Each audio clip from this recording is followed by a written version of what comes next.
the contemplative traditions, there are two main types of meditations that are used. One school uses what's been translated as concentration practice, although that word is not necessarily translated very well. The Pali word is shamatha. And in shamatha, what they are really trying to do is being able to have a stable attention by focusing and narrowing the attention on one particular aspect of experience. And that aspect is always in the sensory,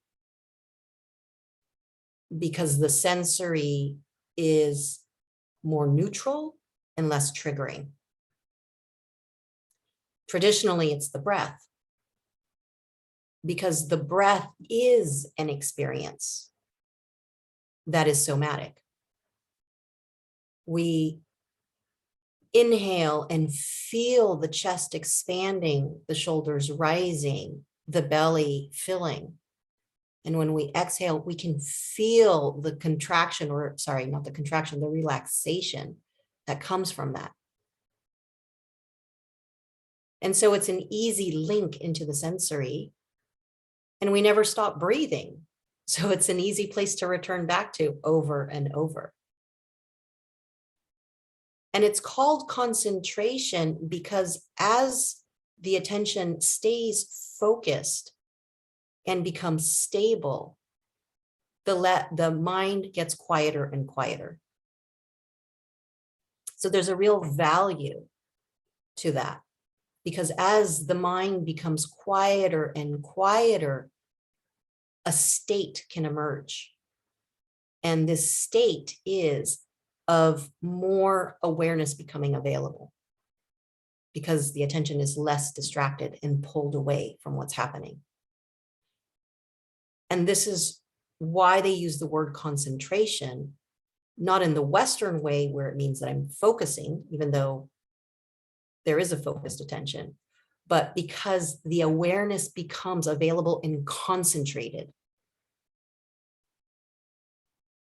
So it's a valuable technique in being able to develop agency of attention, because naturally the attention is going to wander off. It's not going to stay with the chosen object of focus. And as it wanders off and we get lost, at some point we do wake up from that and we remember, oh, breathing, or whatever the chosen object for the attention is, and we return back to it.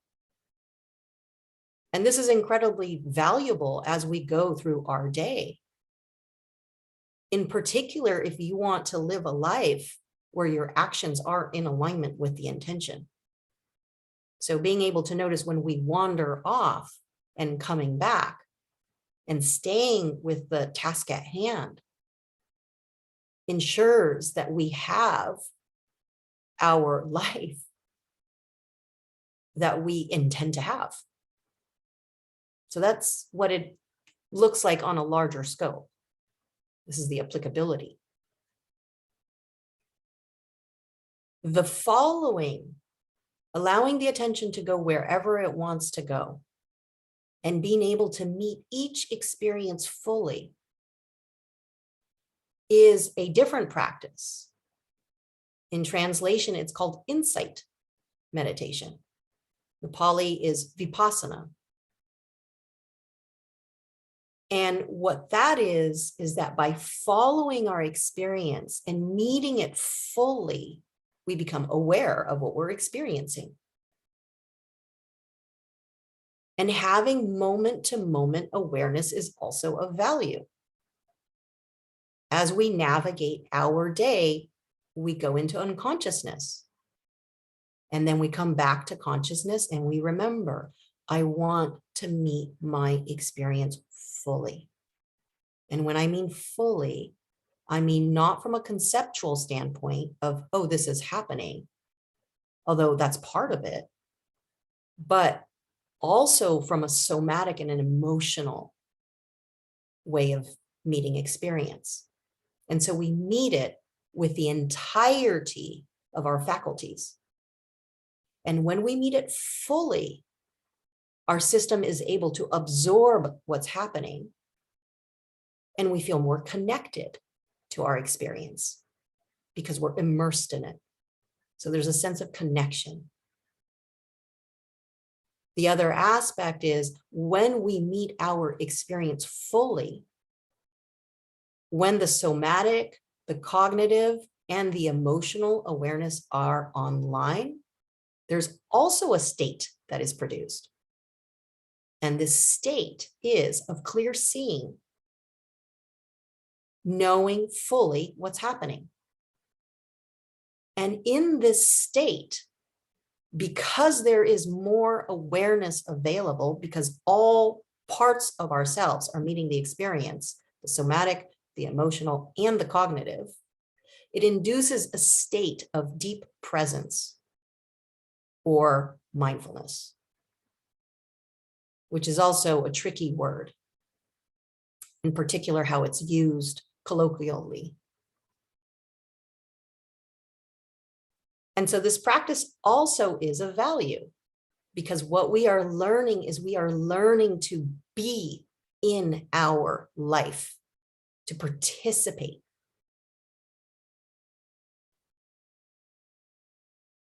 The concentration practice that I mentioned, the ability to place the attention somewhere and have stability, also allows us to see.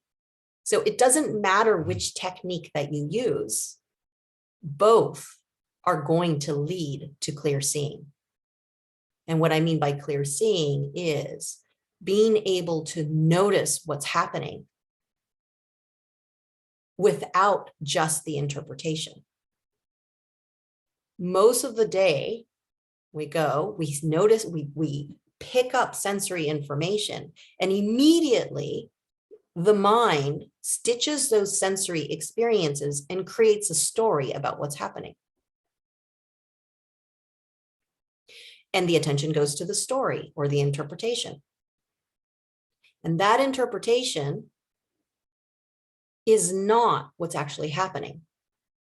That interpretation is an interpretation where the mind fills the gaps between the sensory experiences and uses our previous experiences or memories and makes an association. And from that database and what we're experiencing, it calculates what is the most likely reality about what's happening. So there's a distortion that can happen because it's taking different pieces of information and creating a probability of a reality. And if our attention stays on the story level, there's a good chance that what we are thinking that we're experiencing is not really true.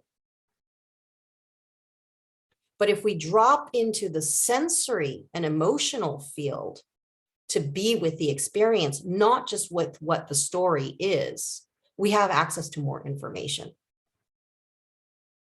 So we increase the accuracy of our perception of what's actually happening. And the way our modern day life is that we give a lot of attention to cognition. And there is a gap between the concepts that are generated about what's happening and what's actually happening. So there's a disconnection from being in direct contact with our experience.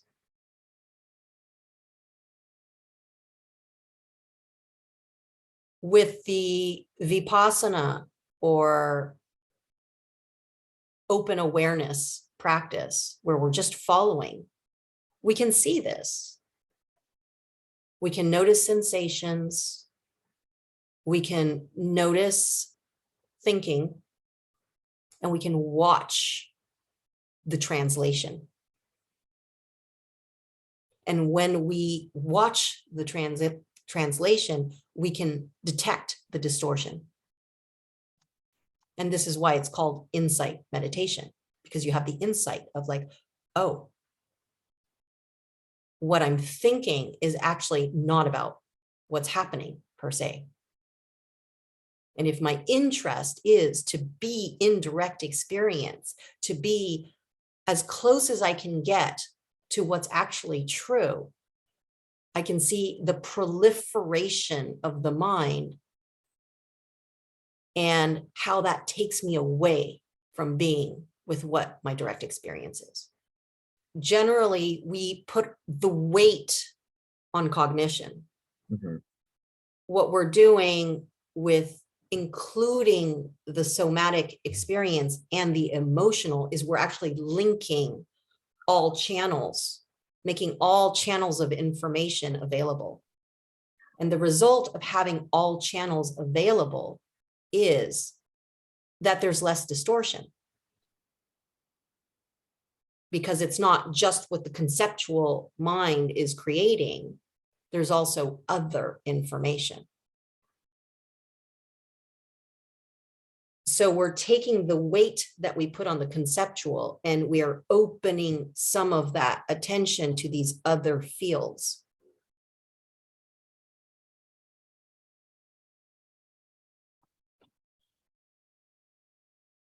So I want to make it clear that the thinking is not a problem. The believing what the thinking is on a literal basis is the problem, because the thinking is generated still from the direct experience perceptual field. The thinking is generated by an emotion or a sensation.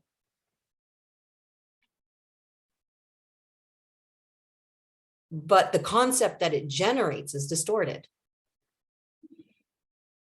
If we're able to evaluate the thinking, knowing that there's a distortion, the thinking can actually be very useful, because the thinking still is an entryway to what's actually happening underneath. So I'll give an example.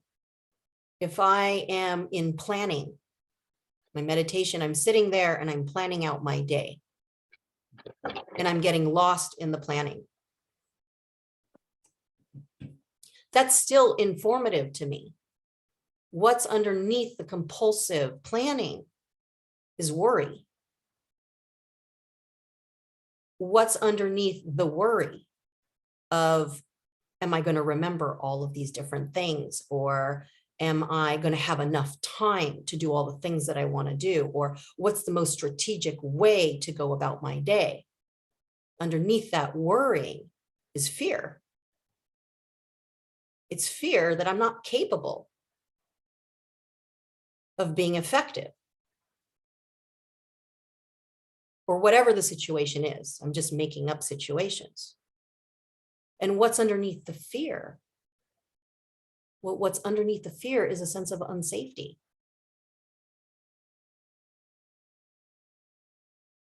Or doubt, maybe. So you can see that I'm starting up here on being able to note the thinking is happening, thinking. Okay, this kind of thinking is planning. And the planning, what's underneath the planning? What's the emotion? It's worry, it's fear. And what's underneath that is a sense of unsafety. So the thinking is useful, depending on how we use it. If I'm literal with my thinking, I'm missing the chain of events that led to that thinking. The part that becomes tricky is that we become enmeshed with the thoughts, and we identify with the thoughts.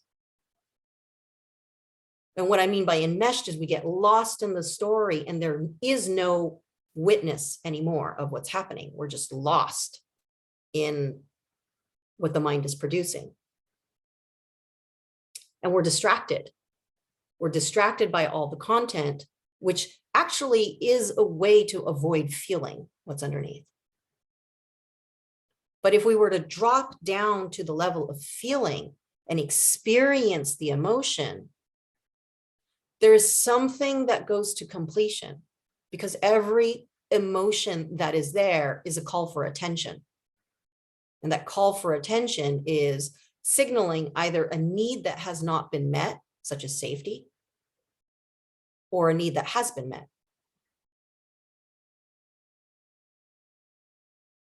And so when we allow ourselves to experience the emotion fully, it's an acknowledgement to the organism that we are acknowledging its signal, and we're letting that energy rush through us, because it will pass through. It will pass through so that it completes its cycle. And that completion of the cycle brings about a relief. You can think about feeling incredibly sad and trying to control the sadness to not feel it by distracting and doing other things like self-soothing, addictive behaviors. But if I allow myself to feel the sadness and cry, there's a relief that comes after that. And not only is there a relief, there's clarity. Because now I am no longer wasting energy trying to control the emotions, or I am no longer distracted by the stories it's generating.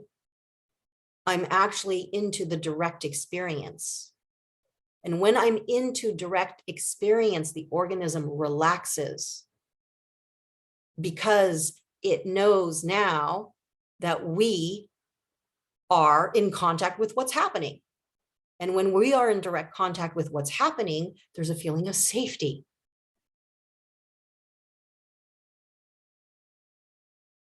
There's also a feeling of connection. And only by being in direct contact with what's happening can the organism respond in the most appropriate way.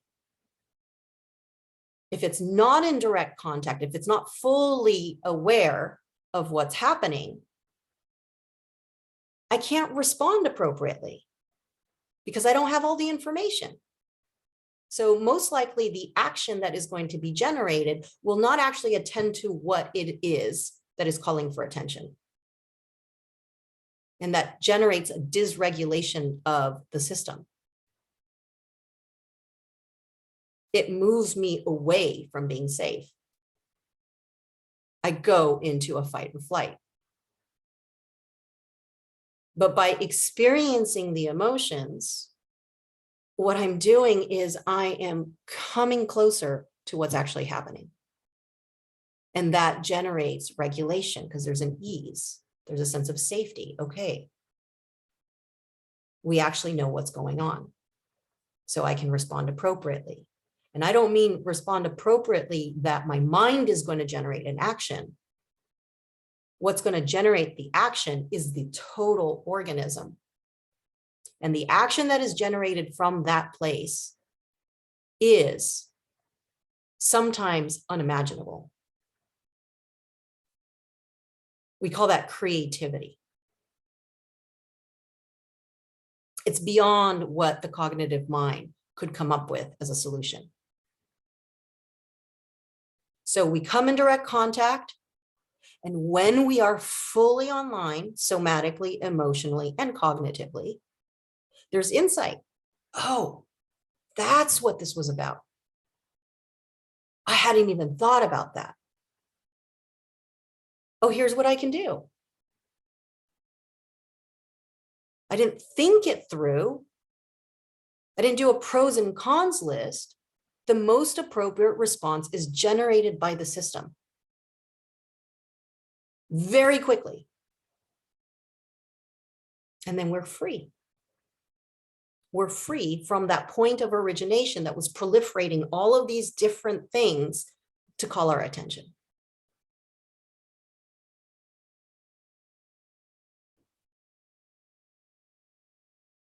And when we feel safe, because that need has been met, then we're back to being open and receptive to what's happening around us.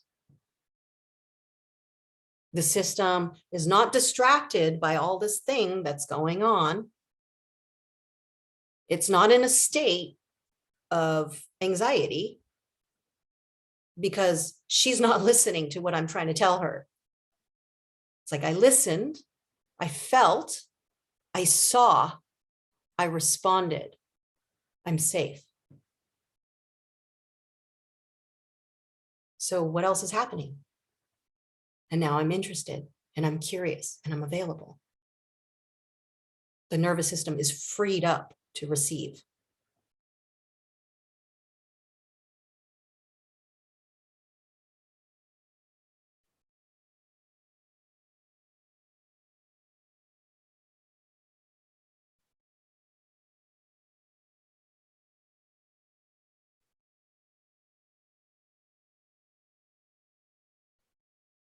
So that was a lot.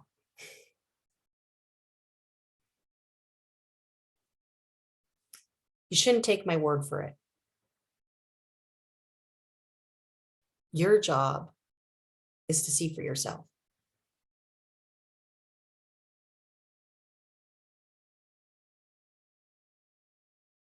That is my experience. And that experience comes from watching.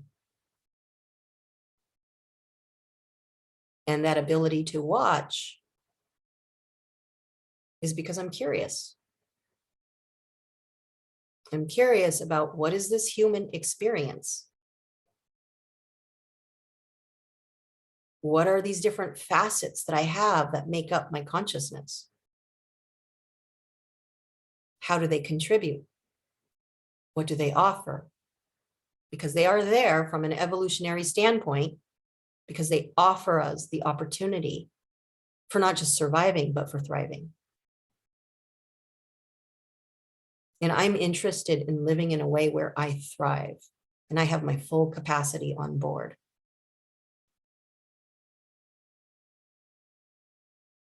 And so it's a discovery process because there's these facets that I have that are underutilized.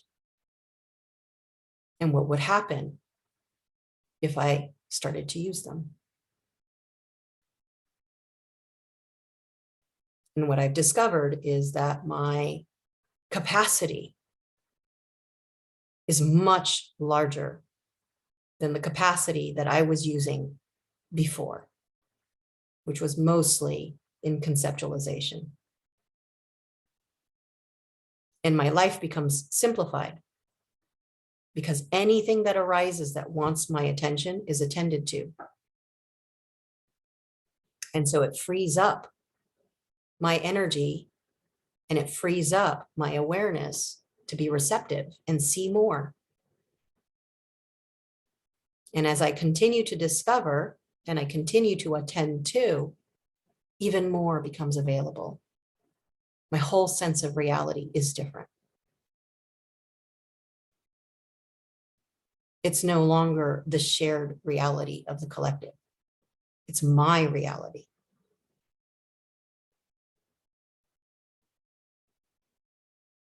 And it's the reality of wanting to live an intentional life where my actions are in alignment with what my values are, with what I want. And there is something incredibly fulfilling about having the life that I want.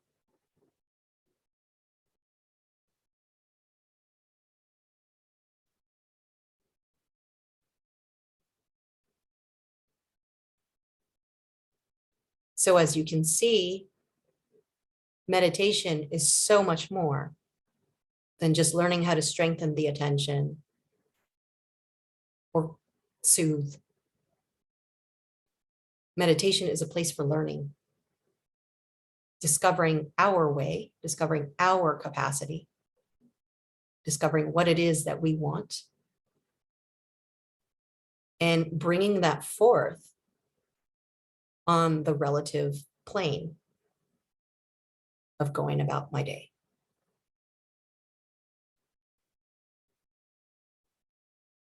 What I have learned is I don't necessarily have a choice when I come into or out of consciousness. And that my idea that I should have a choice about that generates a sense of inadequacy that's not helpful.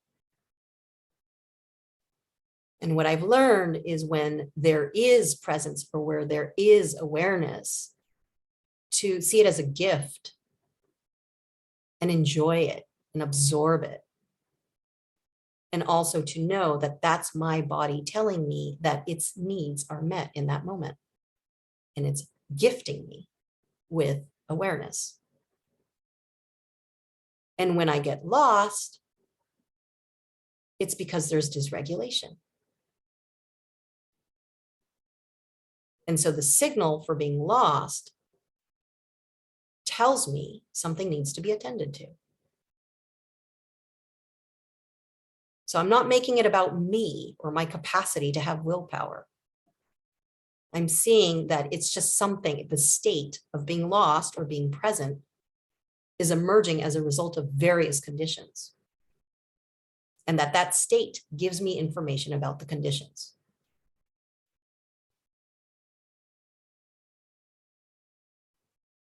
And the ability to wake up when that wakefulness comes and meet it with joy and appreciation actually reinforces the wakefulness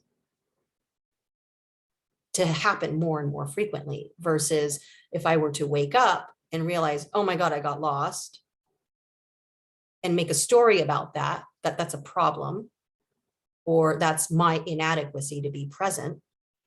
What I'm doing is I'm punishing myself for waking up indirectly. And that makes it less and less likely for it to happen, because it causes a tension. That tension around something that's innocent about ourselves. And just noticing this movement of going from conscious to unconscious in our meditation, you'll start to notice it during your day. Oh, I just got lost there. Or in conversation with somebody, I got lost in their story and I believed their story. And I got really invested in their story. And then it generated a story in myself. And I got really invested in that story. Instead of just seeing it's just information. And the information is not literal. The information that's happening on this relative level is indicative of what's actually underneath, which is direct experience. So it actually doesn't matter what happens, right? Everything is just information.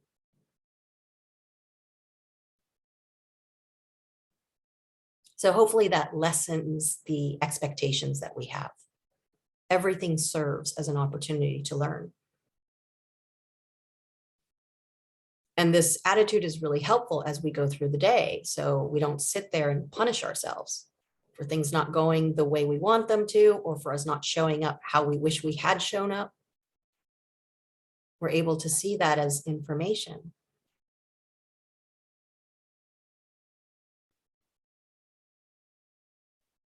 And get interested. So we can investigate and learn more.